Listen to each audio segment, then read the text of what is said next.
Seguindo aí com a queda livre, é uma proporção agora também, né, que eu falei com vocês, que o que vai acontecer? Quando eu tenho um movimento que ele é uniformemente variado, né, e eu parto de uma velocidade aqui igual a zero, a cada um intervalo de tempo eu vou ter, né, um deslocamento, correto? À medida que isso aqui vai aumentando a uma taxa, né, tá de acordo com a minha aceleração da gravidade, o tempo se mantém o mesmo, mas o meu deslocamento, ó, ele vai aumentando numa razão de 2 para mais. Então, ó, passou um tempo, que eu vou chamar aqui de tempo 1, tá? Eu tive um deslocamento ΔS. Um ΔT, que é igual ao daqui de cima, o tempo é igual, que eu vou chamar de T2, vai ter um deslocamento 3 vezes, né, esse deslocamento aqui. Aí, quando eu chego aqui embaixo, para esse mesmo intervalo de tempo, que eu vou chamar de T3, vai ser 5 vezes o deslocamento que eu tive no tempo 1.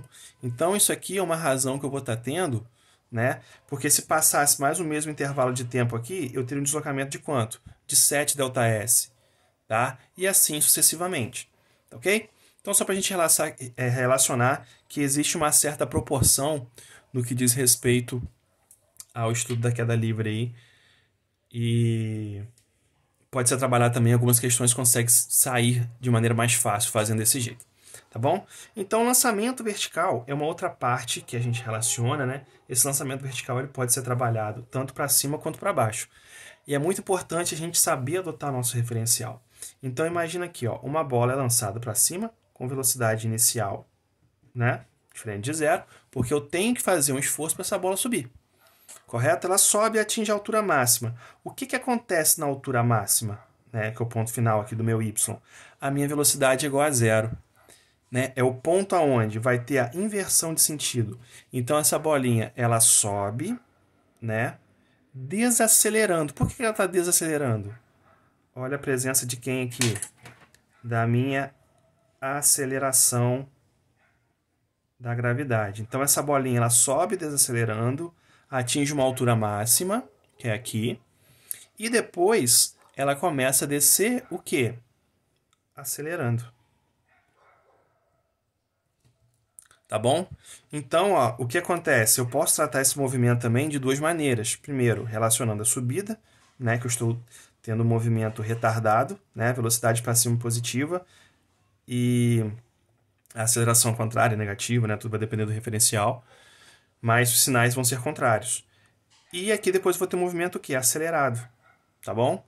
Então essa é a análise que eu tenho que fazer. E quando atingir a altura máxima, eu vou imaginar uma outra situação, né? Porque após você atingir a altura máxima e começar a cair, eu vou ter uma queda livre. Então é importante a gente analisar essa parte aí para y, que vai ocorrer isso sempre quando atingir a altura máxima, a sua velocidade zera e você inverte o sentido. Então você pode tratar como se fosse um outro tipo de movimento, tá bom? Depois fala aí a respeito do tempo de subida, né? Agora eu vou dar algumas observações aqui, na verdade. O tempo de subida ele é igual ao tempo de descida, desde que eu lance de uma altura e ele retorne para essa mesma altura, ou seja, no mesmo nível de referência. Se eu lanço aqui do solo, ela sobe e depois volta para o solo, eu tenho que o meu tempo de subida vai ser igual ao meu tempo de descida. Beleza? Outra coisa, como eu falei já, que no ponto de altura máxima, a sua velocidade em y, tá? A velocidade em y, a altura máxima, ela é igual a zero.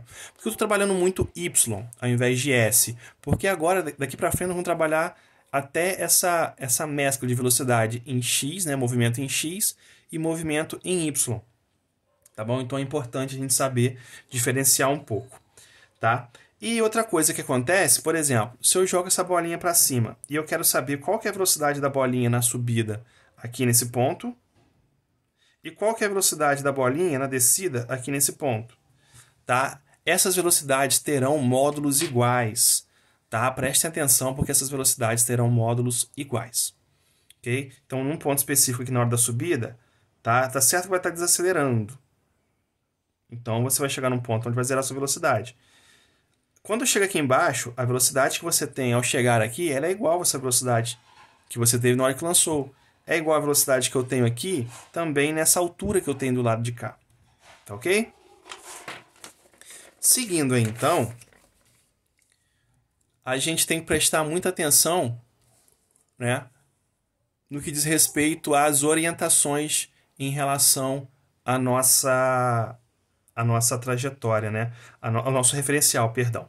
E isso eu vou gravar um outro vídeo. Valeu?